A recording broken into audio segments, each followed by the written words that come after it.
This news is funded by viewers like you. Please support our work at democracynow.org/give. Welcome to Democracy Now!, democracynow.org, the War and Peace Report. I'm Amy Goodman. Israel continues to seal off Gaza's Rafa border crossing as the UN warns it's, quote, choking off the entry of life-saving aid, unquote. The UN adds many of the 600,000 children taking shelter in Rafa are, quote, highly vulnerable and at the edge of survival, unquote. Save the Children also warns humanitarian operations will come to a complete halt unless Israel changes course in Rafah. The aid group says 3/4 of all child patients that have been treated in a so-called safe zone near Rafah have blast injuries. Tens of thousands of Palestinians are once again on the move, though many say their next destination is unknown with no safe place to shelter in Gaza.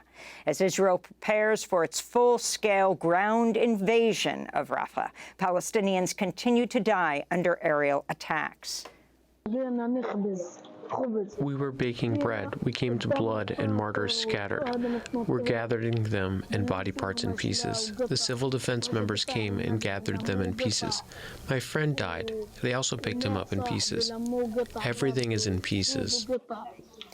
In an interview on CNN, President Biden said the U.S. will stop supplying certain weapons to Israel if its forces invade Rafah.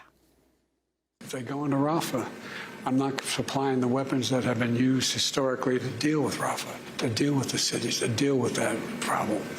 We're going to continue to make sure Israel is secure in terms of Iron Dome and their ability to respond to attacks like came out of the Middle East recently.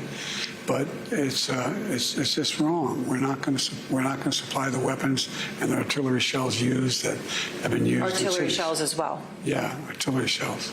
Israel's extreme right national security minister, Itamar Ben-Gvir, posted on X this morning, Hamas hearts Biden. President Biden was in Chicago Wednesday for another campaign fundraiser where he was met with protesters who blocked downtown streets. Meanwhile, in Tel Aviv, protesting hostage families clashed with police. 2 arrests were made.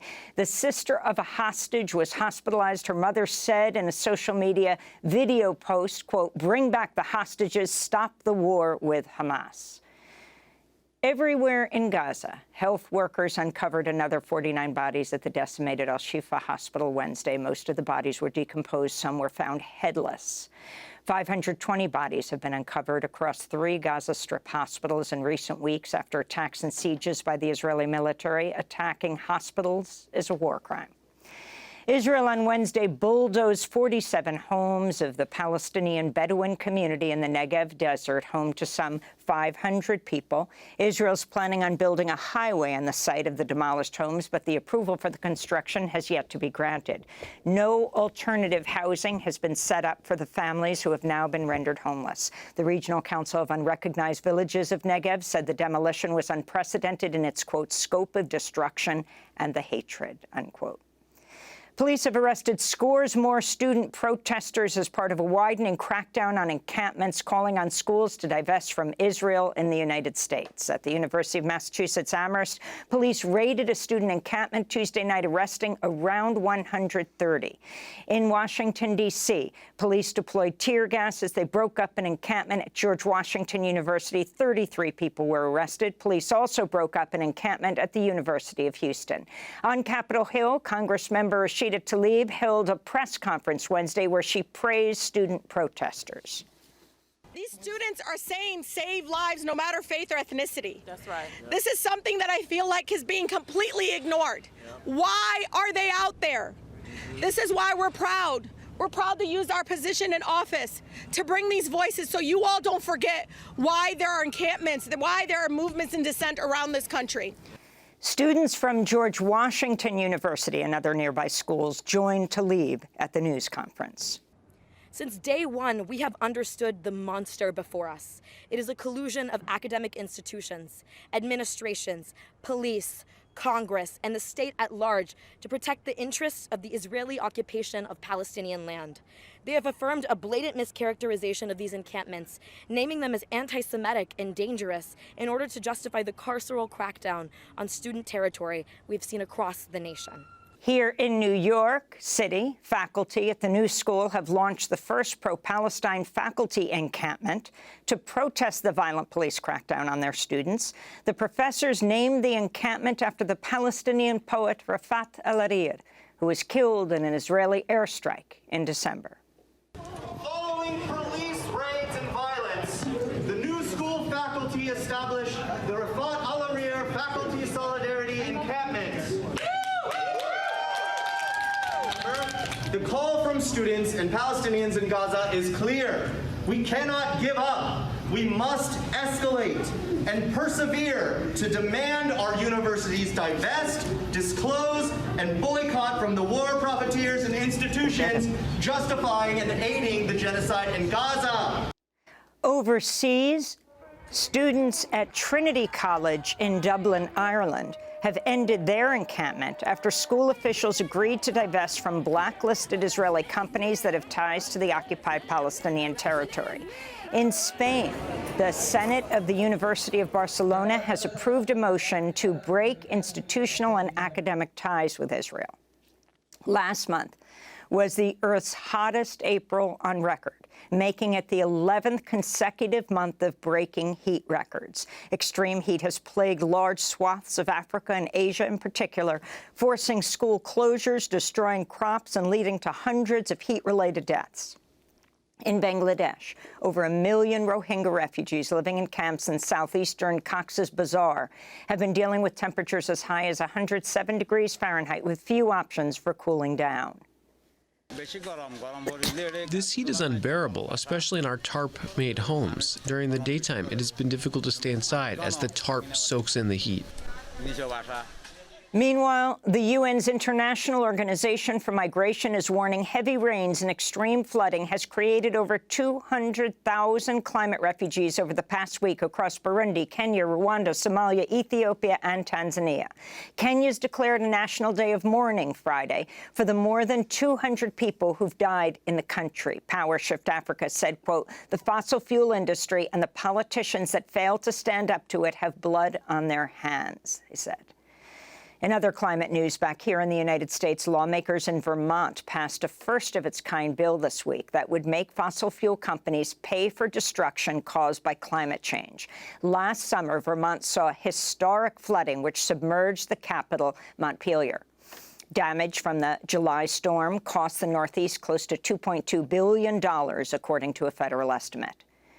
In Baltimore, Maryland, the body of the sixth and last missing construction worker killed in the March collapse of the Francis Scott Key Bridge has been recovered. 37-year-old Jose Manuel Lopez was originally from Guatemala. He had 2 young children. Last week, the body of 49-year-old Miguel Angel Luna Gonzalez was found. The FBI is reportedly looking into whether the massive Dali cargo ship violated a Civil War-era seaman's manslaughter statute when it struck the bridge, causing it to collapse. Here in New York, the family of Wynn Rosario, a 19-year-old from Queens who was killed by police, is demanding accountability for the teenager's death after the release last week of body cam video showing the fatal encounter inside his home. In late March, Wynn called 911 while experiencing a mental health crisis. The NYPD claim Rosario came at them with a pair of scissors when they fatally shot him, but the video shows the teen was on the other side of the kitchen. The officers first repeatedly tased him, then opened fire despite desperate pleas from Rosario's mother, who attempted to shield her son as she urged the officers not to shoot him. The killing has set off protests and intense anger among the Bangladeshi community in Queens. When Rosario's family, elected officials, and community leaders spoke at a news conference in front of New York City Hall yesterday to demand justice for Wynn. This is Wynn's brother, Ucho Rosario. The people that's supposed to serve and protect us are the ones that's killing us. The police was so aggressive and reckless that they could have killed my mom and me too in our own house. Yeah. If anyone that wasn't a cop did what Alongi and Francesco did, they would have already been in jail. That's right. But yet paycheck from the city like nothing happened. Wynn's brother and parents also described the NYPD mistreating his family and making them feel like criminals right after the officers killed Wynn. The U.S. House of Representatives overwhelmingly shot down Congressmember Marjorie Taylor Greene's attempt to oust fellow Republican Mike Johnson as House Speaker. House Democrats blasted the ongoing GOP Speaker saga, with Minority Leader Hakeem Jeffries declaring, quote, Marjorie Taylor Greene and the extreme MAGA Republicans are chaos agents. Separately Wednesday, Speaker Johnson gathered with other Republican lawmakers in front of the Capitol to promote their so-called election integrity bill to stop residents who are not U.S. citizens from voting. Non-citizen voting is extremely rare. There's already a law prohibiting it. Speaker Johnson was joined by far-right figures, including Stephen Miller, and Republican lawmakers Chip Roy and Mike Lee, who participated in efforts to overturn the 2020 election results. And in campaign news, independent presidential candidate Robert F. Kennedy Jr. is facing questions about his health after the New York Times revealed he had a parasitic worm in his brain and was diagnosed with mercury poisoning over a decade ago. In a 2012 divorce deposition, Kennedy admitted he had cognitive problems, including short and long-term memory loss. He said abnormalities observed by doctors in a brain scan were believed to be due to, quote, a worm that got into my brain and ate a portion of it, then died. Kennedy says he has fully recovered from both issues. And those are some of the headlines. This is Democracy Now!, democracynow.org, The War and Peace Report. I'm Amy Goodman. And I'm Nermeen Sheikh. Welcome to our listeners and viewers across the country and around the world. Democracy Now! Is funded by viewers like you. Please give today at democracynow.org/give.